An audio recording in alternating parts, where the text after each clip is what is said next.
La audiencia contra Camilo Romero tuvo por objeto dar lectura al auto que resuelve las solicitudes probatorias presentadas por la Fiscalía y la Defensa en torno al llamado escándalo de los licores. Debido a la pandemia, al comenzar la audiencia, ha dicho el magistrado Ariel Torres que se ha enviado la providencia a las partes para que la estudien y presenten los recursos para que luego los defensores de Camilo Romero y Mario Benavides hagan la debida sustentación en este juicio. La Corte niega por improcedentes la solicitud hecha por la defensa de escuchar a políticos en campaña electoral. Como se sabe, Camilo Romero ha pedido que se oiga a la alcaldesa de Bogotá, Claudia López, a los exministros Juan Fernando Cristo y David Luna, al congresista Inti Asprilla y a los exgobernadores Navarro y Delgado. A las 2:30 de la tarde se ha dado lectura a la decisión de la Sala Especial de Juzgamiento de la Corte Suprema de Justicia con relación a las pruebas que Fiscalía y Defensa podrán utilizar para defender sus respectivos argumentos durante el juicio oral que se adelantará contra Camilo Romero y Mario Fernando Benavides, quien fungió, este último, como gobernador encargado. En las horas de la mañana la Corte había hecho llegar el escrito a las dos partes para que éstas conocieran de antemano las decisiones tomadas. La defensa a cargo de Gerardo Barbosa ha admitido que recibieron el texto oportunamente, esto es, 4 horas antes de la audiencia, pero dijo haber abierto el correo electrónico solamente cerca del mediodía. Considero con todo respeto, con toda consideración, que restringir la posibilidad del ejercicio adecuado del derecho de defensa a simples oportunidades limitadas menoscaba en forma cierta y grave la posibilidad de una persona de demostrar que los cargos formulados por la Fiscalía no corresponden con la realidad de lo ocurrido. En ese sentido, acato la decisión, pero sin dejar de expresar mi inconformidad por las limitaciones que se han evidenciado a lo largo de esta audiencia preparatoria para el cabal ejercicio tanto de la defensa material como de la defensa técnica. A su turno, el fiscal delegado ante la Corte, Hernán Díaz Soto, quien acusa a Camilo Romero, ha dicho que la Corte fue deferente, es decir, que la Corte fue considerada al haberles enviado el documento con anterioridad a la audiencia, porque en condiciones normales, estas determinaciones, la Corte las hace conocer en el desarrollo de la misma audiencia. Camilo Romero no solamente pidió que la audiencia se suspenda nuevamente, no por unas horas como era natural para leer el contenido de la decisión de la Corte, sino que pidió días de suspensión para enterarse de su contenido. Si tanto Camilo Romero como su defensor abrieron los correos y se enteraron de su contenido al mediodía, habiéndolo recibido a las 10 de la mañana, 4 horas antes de la audiencia, es cosa que se sale del control de la Corte Suprema de Justicia, dice el fiscal. La Corte ha sido muy deferente en dar a conocer con anterioridad a la práctica de esta diligencia el contenido de la decisión para que se estudie y se definan los mecanismos o las actitudes a tomar frente a tal decisión. En condiciones normales, este tipo de determinaciones, las decisiones que se adoptan, se hacen conocer en toda su extensión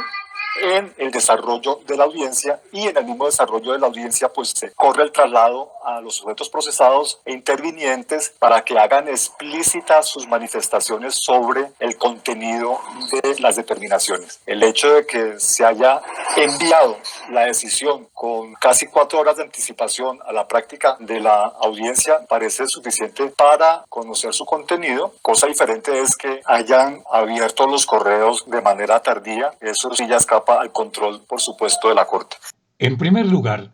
para el alto tribunal, las pruebas presentadas por la Fiscalía contra Romero Galeano y su secretario de Hacienda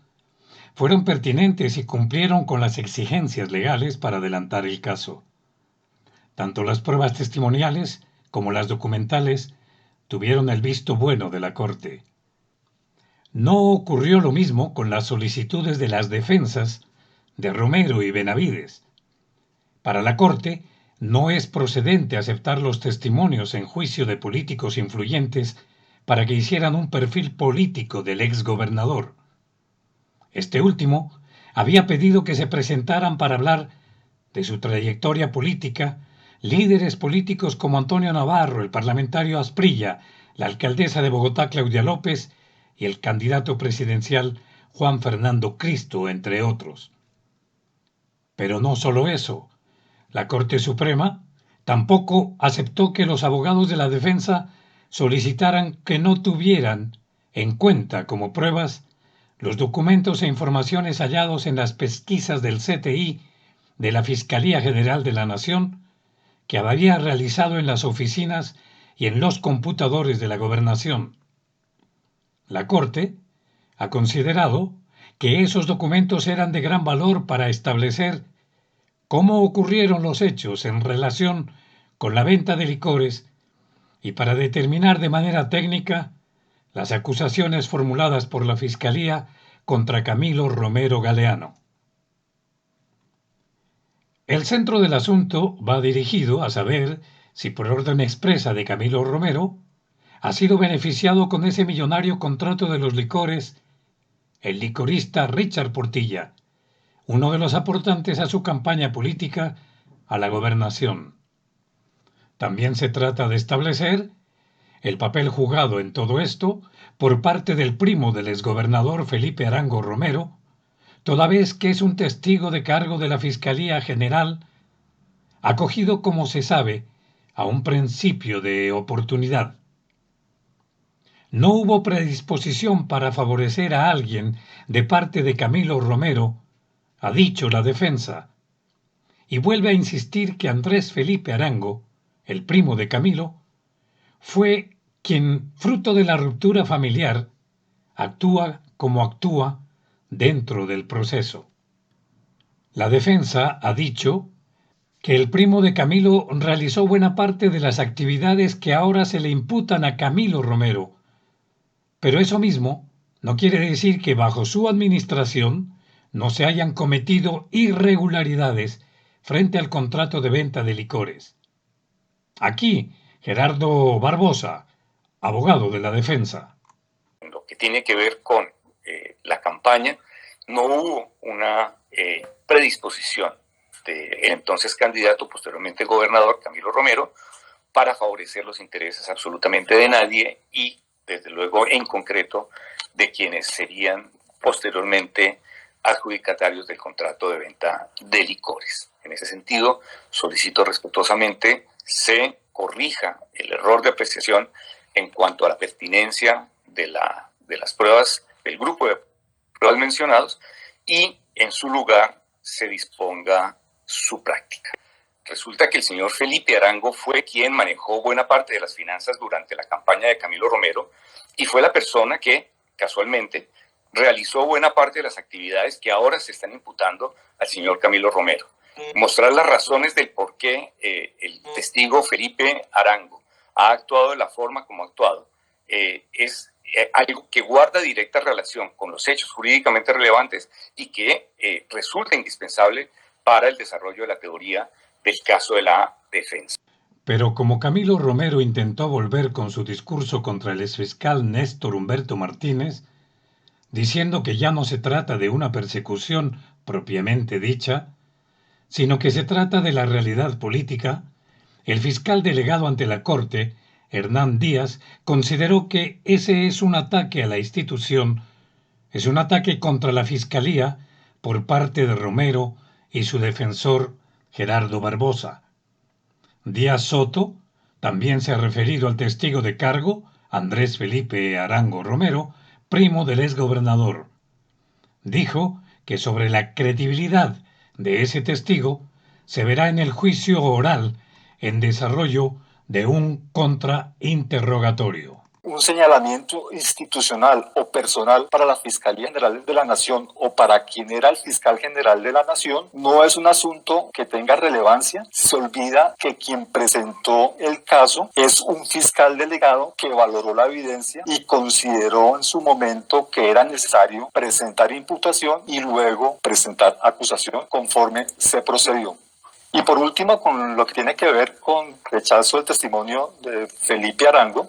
basta con señalar que el espacio para controvertir las manifestaciones de Felipe Arango y particularmente con lo que tiene que ver con la credibilidad del mismo es en el desarrollo del testimonio cruzado, esto es, en el contrainterrogatorio. La defensa había pedido también que otros exfuncionarios como el exgobernador Raúl Delgado y su secretario de Hacienda Plinio Pérez fueran a declarar a pesar de no tener conocimiento ni participación en los procesos que adelantó Romero contra su administración, lo cual también fue declarado improcedente. Es decir, que la defensa de Camilo Romero no había negado antes que hubiera habido actos de corrupción en la adjudicación del contrato de licores, y ahora no niega la posibilidad de actos irregulares en la financiación de su campaña, solo que se va a concentrar en demostrar que estos actos fueron en cabeza de otros, como de su propio primo Andrés Felipe Arango. El próximo martes 6 de julio finalizará la etapa preparatoria. Tanto la Fiscalía como la Procuraduría General de la Nación